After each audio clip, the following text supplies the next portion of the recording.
Political যে জাগলারি, সেই political জাগলারি থেকে বাইরে এসে দেশের স্বার্থের কথা চিন্তা করে জমি দেওয়া উচিত। পশ্চিমবঙ্গের সীমানা বরাবর পুরো ফেন্সিং হওয়া উচিত, বাংলাদেশ থেকে অনুপ্রবেশটাকে আটকাতে পারে। মুখ্যমন্ত্রী অমিত শাহজি আর মোদিজিকে প্রচন্ড ভয় পান।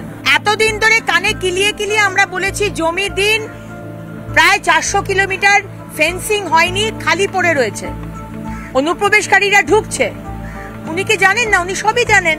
সুতরাং অন্তত অমিত শাহজির ভয়ে যে উনি জমিটা কিছুটা দিতে শুরু করেছেন, এই আমাদের ভাগ্যি ভাগ। মা দুর্গার মাটিতে দাঁড়িয়ে এই সন্তুবার বাংলার ছেলে একটাই প্রশ্ন করতে চাই মমতা বন্দ্যোপাধ্যায়কে।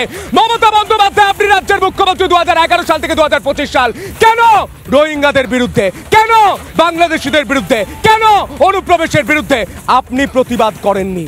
ভোট ব্যাংকের কারণে আপনি আর কতদিন চুপ থাকবেন আর বাংলাকে তিলে তিলে শেষ করবেন? প্রশ্ন করবো বুক চিতিয়ে চোখে চোখে।